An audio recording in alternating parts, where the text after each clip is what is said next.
Hey there, it's Bria here, and I am excited to come to you guys today and teach you something that has helped me a lot as a mom of two with teaching my kids how to understand the value of self-care. Now, if we haven't connected before, I am all about equipping and inspiring women to really focus more on being more in life and not less. I think we get really stuck on trying to be smaller and not trying to be bigger and more full and more fulfilled because of how society has taught us to think.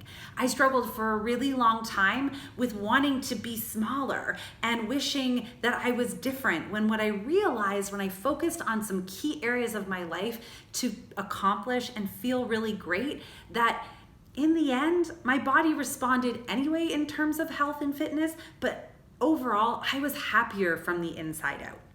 So my whole mission is to help, as I said, inspire and empower other women to do the same and to give you the tools to do so. But in order to be more in life, it doesn't always come down to being more strong or more happy in your relationship. It can be feeling more as a mom. And so I wanted to share with you a great opportunity that I had this week, was to connect with some 9, 10, and 11-year-old girls and share with them how to take care of themselves, or really the value of self-care. So I thought I'd share that with you guys today so you can do the same. You can show your kids this video, or you can do it for yourself and show your kids yourself how to do this with your own items at home, because it's really simple. And in the process, I want you to realize that sometimes when we teach our kids, things drive home a little bit better for us. So here's what I have for you guys today.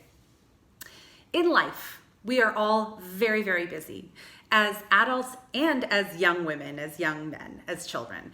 We have so many things going on, right? We have kids, they have school and activities, they've got the things that they love to do, like watch TV and video games and play sports. We have family and friends. There's so much going on, but we always have to make sure that we take a look at all the things we have going on in 3 different areas. And you may have seen this before in a different format. I've heard it before as like the rock, pebbles, and sand. But if you imagine that this is you, your life, yourself, we have some fundamental things we have to put in ourselves every day, because without them, we don't thrive. These are those things. 1, sleep, right? We need to make sure we're resting. And we tell our children this all the time. Resting is where we recover, it's where we rejuvenate, it's where we heal. Very important. Another thing, and you can ask your kids this as well, what are the other things? Moving your body, exercise. We have to move our body.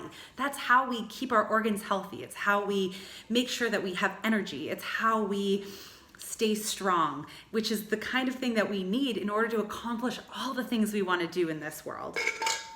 Again, these are the most important things that we do. We have healthy food. We have to fuel with absolutely good nutrition, because if we're fueling with things that aren't real food, then we don't get the energy and the vitality and the vitamins out of those things. Doesn't mean we can't have some other things once in a while, but we have to do those things. What else is there? There's personal growth and development. So for kids, that's school. For us as adults, it's making sure that we're learning and growing still as we age, so that our mind stays positive and learning all the time, and not always fueling it with negative, but fueling with things that help us become better. There's mindset, which is a different thing. Mindset it's faith. If you go to church, it's fueling that up with faith. It's prayer, it's meditation, it's taking time, again, to calm the mind and be present in what you're doing. So there's mindset, that's a really important part of what we do each and every day. And then I think there's family or love, right? That's such an important part. There have been so many studies that show us if we do not, for kids who are raised without love, that it makes a massive impact on them. So there's how we treat other people in the world and how we like to be treated. These things all make up the most important things that we do. Without them, we don't have a full life. We don't even have a life, because we're not healthy. And we can't survive without one of these things long term. It's very damaging. So your life gets extremely full with these things that you must absolutely have.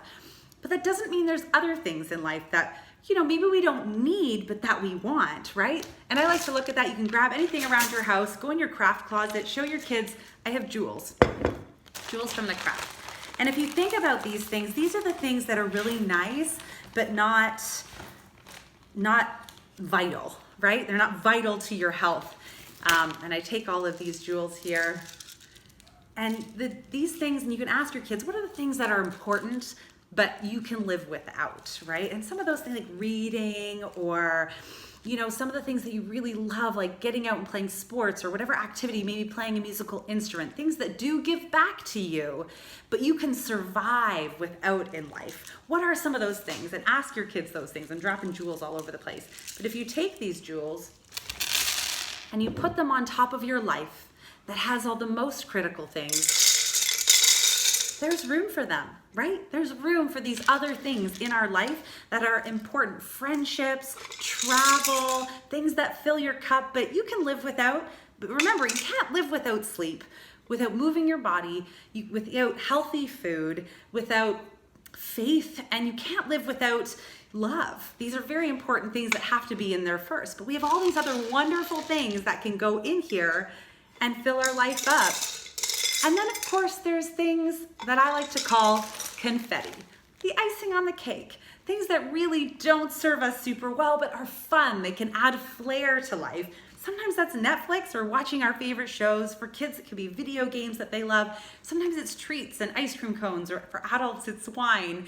It can be different for anyone. But there are things that too much of will hurt us, but that they do add a nice little element of confetti. So you can take that confetti and you can take a whole handful of it and dump it right into your life jar. And you know what? Even though the life looks very full, there's still space for that in there, isn't there? There is. But here's the thing, and this is the important piece that I think we can share with our children. If we take these important things out, I have a dog here. Don't eat that, sweetie. Don't eat my jewel. Thanks, bud. If we take these out and we focus all of our life first on the things that we don't need, and this is what we do, I think, as adults and what kids need to be aware of, we fill our life with the things that we feel like we need, but we don't actually need. We have to do them, but we don't have to do them. You know what I mean? Like, they won't be here for the long term. They won't be what keeps us surviving and thriving. That's even our job. That's even the things that pay the bills. We put all of that in here first. We busy ourselves with all the things we have to do. And then we fill our life up on top of that with all the confetti, with the fast food and the endless Netflix binges. And I can be guilty of this as well, of all the things. But if we do that, we actually just don't have enough space in our life for the big things. This is where you may have seen this before. This is how we can teach our kids the importance of putting in the most important things first. If you do that, there will be room for everything because you are healthy and happy and you're going to live a long life. But if you don't do that, you will always be on your way to struggle if you don't take that time for the most important things in your life. I hope this helps you guys share this with your kids, and I hope this helps you think about yourself and how to care for yourself most. We get very easily caught up in all the busy things that we need to do, but if you take the time to make sure no matter what, each day or every other day, you're doing those 6 key things, then you will live a happy and fulfilled life, and you will be more, and you'll stop being so concerned about what your body looks like and how it even feels, because it's going to feel great and you're going to feel like you accomplished the most important things in your life. Have an incredible day. Please share this video. And listen, if you want to, you can come on over to my website at breatheinsinfitness.com and you can sign up for my free 5 items that I do every single day to make sure I'm caring for myself. They're the 5 things I do no matter what. A quick giveaway for you. Just sign up with your email there. And if I can do anything for you, reach out. You can follow me on Instagram or Facebook, and I look forward to connecting more. Have a great day, and don't forget, be more and not less.